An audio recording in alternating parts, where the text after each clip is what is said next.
Please welcome Fynn Schillack.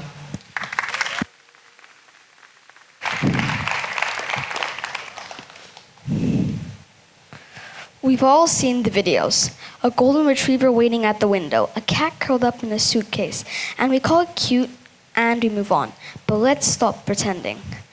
When you've had a day that leaves you feeling hollowed out, the kind of day that the world feels too loud and your chest too heavy, and you don't feel like you need a cute companion, you need a lifetime. You walk through your front door, they're there. They don't ask questions, and they don't give bad advice.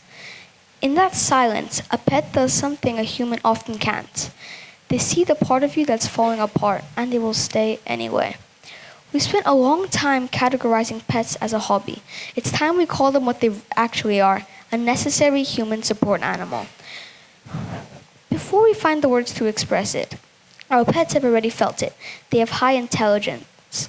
When sadness pains your head or grief weighs heavy on your heart, your body releases stress hormones. To a pet, these are not just smells. They are flares that pets feel. Nothing can be more comforting than a pet's love and acceptance of you. They don't just see the struggle in you, they feel it in you, responding with a comforting action or movement. When I was living in Hong Kong, I came home from school feeling rather depressed and tired. Everything felt heavy on me, and I had a lot of homework to do, but couldn't bring myself the energy to do it. I was always worried about what my teacher would say the next day.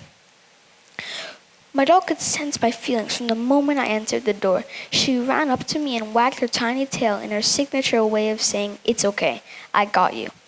That was comforting, but not comforting enough to crush the thoughts of homework. Finally, when I had enough strength to do it, I started working, and from the moment I began, my dog ran up to me and stayed near me until I was done. I wanted to sleep when I was doing my homework, but if I nearly fell asleep, my dog would give me a look that said, "Do your homework." That helped me stay up, and finally when I was done and feeling much better, I went to bed with all the weight that was once there gone. There's a saying, a dog is a man's best friend, but anyone who's ever owned a pet knows the house isn't only for dog. Whether it's a cat, a horse, a fish, or any other pet, a loyalty of a pet is one of the best things a human can have. Most pets are able to protect their owners from threats like you see on some videos. The earth is constantly spinning, and pets showing loyalty is a gift. They give us their entire lives, asking for very little in return. This house was silent and eerie when I woke up very early. My body felt heavy and wrong. In that dizzy, dark moment of feeling truly unwell, I wasn't alone. Without a sound, my dog Onyx was there. He didn't just lie down, he kept himself against me, eyes wide and alert as he was guarding the door. He fought off sleep like it was an enemy, refusing to close his eyes until sunrise, and only then, when he knew I was better, he went. Owning a pet teaches responsibility because your pet will also require food, water, and walks. Through daily feeding, exercise, and fun, you develop a routine to soon become a normal part of yours and your pet's life. Gaining a pet's trust teaches you to become more active, responsible, and caring. When you get a pet, you aren't just getting comfort, you are promising to be there through their illness. This teaches you that true responsibility means staying on your routine, even when things get difficult. This can help in the real world as you will confront issues directly rather than avoiding them. This will lead to greater confidence and adaptability. Recently, I got a cat whose name is Kaisa, and since he's still a kitten, he's been really naughty. One day, I came home from school and entered my room, and it looked like a bomb went off. There was paper torn on the floor, my bed was messy and full of hair. So I spent most of my day cleaning it up, and my cat kept ruining it by running into the room in his defense of getting chased by my dog and messing it all up.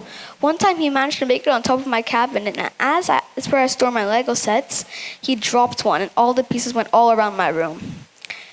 I can never find those pieces again, so the Lego set was completely ruined. I knew my dad would not be happy, so I had to clean it up very quickly, and I had to put all the pieces I could find in a box.